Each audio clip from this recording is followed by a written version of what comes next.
सभापति महोदय मारे गोटे 5 मिनट ही जाए आप आशीर्वाद मिलो तो बड़े साउड़ तरीके में बोल हाँ थाली बात यूं राख ली। धन्यवाद सभापति महोदय, आपने मुझे बोलने का मौका दिया। सबसे पहले मैं शिव की जनता का धन्यवाद देना चाहूंगा कि उन्होंने एक अध्यापक के बेटे पे विश्वास जताया और प्रदेश की सबसे बड़ी पंचायत में सबसे युवा सदस्य बनने का मौका दिया। शिव की देवतुल्य जनता का मैं धन्यवाद देता हूं। साथ ही साथ मैं वर्तमान सरकार को बहुत बहुत धन्यवाद देता हूं कि वो यूथ पॉलिसी ले आए। घुमंतुओं और अर्ध घुमंतुओं के लिए पट्टे की व्यवस्था आपने की, जैसा कि पहले मैंने निवेदन किया था, इस सदन में मांग उठाई थी, उस पर काम हुआ, मैं उसकी बधाई देता हूं। साथ ही साथ राइजिंग राजस्थान एक सफल आपका आयोजन रहा, मैं उसकी भी आपको खूब खूब बधाई देता हूं। साथ ही साथ राइजिंग राजस्थान में हम सभी को जाने का मौका मिला, उसके एमओयू के बारे में पढ़ने का मौका मिला। रोज अखबारों में बहुत बड़ी बड़ी बातें उसको लेके लिखी जाती थी।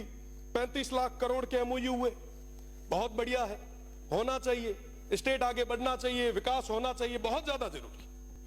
और जब उसके अंदर देखा कि 35 लाख करोड़ के एमओयूज में और क्या क्या है, तब पता चला कि साहब 28 लाख करोड़ तो हमारे अक्षय ऊर्जा के हैं। बहुत अच्छी चीज है, सब स्टेट में ऊर्जा तो होनी चाहिए।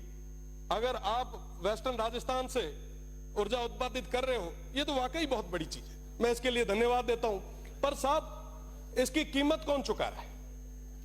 इसकी कीमत आज के समय में वो सीमांत के लोग चुका रहे हैं। उस अक्षय ऊर्जा के नाम पे आप जितनी भी बिजली जनरेट कर रहे हो, आप बताएं कि इस स्टेट को क्या मिल रहा है उसके बदले।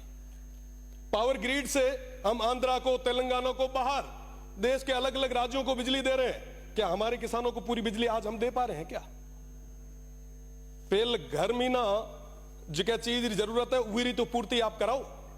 आज के समय में हमारे किसानों को कहीं बिजली नहीं मिल पा रही। जो जमीन थोड़ी बहुत बची थी ओरण और गोचर, उसको भी आपने पूरे तरीके से मल्टीनेशनल कंपनीज के चरणों में रख दिया। आज पूरे किसान बहुत ज्यादा परेशान है, पर उनकी बात कोई नहीं कर रहा। विकास की बात आई, हमने सोचा कि साहब मैन्युफैक्चरिंग यूनिट यहां लगेगी, खूब सारे युवाओं को रोजगार यहां मिलेगा। कई सारे लोगों ने तो कहा कि साहब विकास तो आपके वेस्टर्न राजस्थान में बरस जाएगा, आप देखो क्या होता है। वही सपने हमें दिखाए गए जो रिफाइनरी आई उस समय हमें दिखाए। हमें कहा गया साहब ये आने वाले समय में दुबई बनेगा, जैसे शेखों के पास में रॉयल्स रॉयस की गाड़ी है वैसी आपके पास भी होगी। यहां पे अपार संभावना है। बदले में क्या हुआ? आज भी वो पश्चिमी राजस्थान, वो सीमांत के लोग वहीं खड़े। आज पुनः वैसे सपने उन भोले भाले लोगों को दिखाए जा रहे। उनको बताया जा रहा है कि साहब आपके यहां रेवेन्यू जनरेट होगा, विकास होगा। साहब सौर ऊर्जा का जो एक प्लांट लगता है ना, लगने के बाद में 2 गार्ड के अलावा तीसरा आदमी नहीं लगता वहां। और रही बात दूसरी, पहले वो प्लेट साफ करने के लिए एक आधा कोई आदमी लगाया करते थे, आजकल तो उसका भी रोबोट आ गया। और वहां पे पूरे तरीके से वन्य संपदा थी, उसको पूरे तरीके से खत्म कर दिया गया। अभी महाराज जी कह रहे थे लंपी की बात, पिछले लंपी के दौर में हमने भी खूब सारा प्रयास किया। गाय हम सभी के लिए पवित्र है, भगवान रूपी है। पर साहब आप बताएं कि जब ये ओरण और गोचर खत्म हो जाएगा तो वो गौ माता कहां जाएगी? आज उसकी बात कौन कर रहा है? पिछले दिनों भैया गांव में ओरण पे अनैतिक तरीके से, अवैध तरीके से वो अलॉटमेंट हो रहे थे। हमने मांग उठाई, वो लड़ाई लड़ी, बदले में क्या? मुकदमे। क्या मुकदमों से डरा दोगे? क्या मुकदमों से दबा दोगे? मैं आपको कहना चाहूंगा कि वाकई अगर आप चाहते हो, वाकई अगर आप युवाओं के साथ हो, वाकई आप अगर किसानों के साथ हो, मैं आपसे निवेदन करना चाहूंगा कि आप 70% अनस्किल्ड और सेमी स्किल्ड में प्राइवेट जॉब्स में रिजर्वेशन लाएं और कहें कि साहब जहां पे ये काम हो रहा है वहां के युवाओं को हम वरीयता देंगे। आप लाए? आप नहीं ला पाएंगे। मैं चैलेंज करता हूं, अगर आप ले आ पाए तो आप कहोगे वहां खड़े रहने के लिए हम लोग तैयार। साहब आज इस तरीके से आप ये जो काम कर रहे हैं वाकई बहुत दुखद है। लाखों की संख्या में खेजड़ियां कट रही है, वन्य संपदा खत्म हो रही है, आप याद करो तेजाजी महाराज को, बाबू जी को, हडबू जी को, अमृता देवी जी को, जम्बेश्वर भगवान को, सब पर्यावरण के लिए उन्होंने, पर्यावरण के लिए उन्होंने क्या क्या नहीं किया।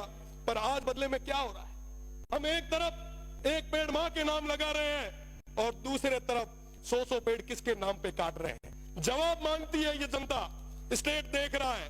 और मैं तो पश्चिमी राजस्थान के उन तमाम हमारे 47 माननीय सदस्यों से मैं कहना चाहूंगा, अगर समय रहते आपने उस क्षेत्र की आवाज को नहीं रखा तो वो जनता तैयार बैठी है।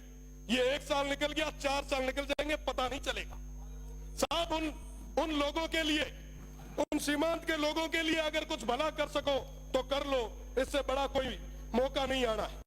आप जिस सौर ऊर्जा की बात कर रहे हो, आप जिस विंड की बात कर रहे हो, मैं बताना चाहूंगा वो विंड जहां लगता है आसपास के 500 मीटर उस परिधि में कोई भी इंसान और आने वाली पीढ़ी वो सुन नहीं पाएगी। ये स्थितियां उस क्षेत्र में पैदा होने वाली है। साहब बात करनी होगी।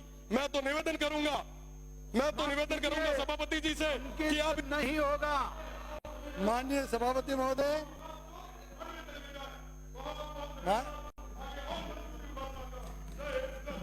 माननीय सभापति महोदय,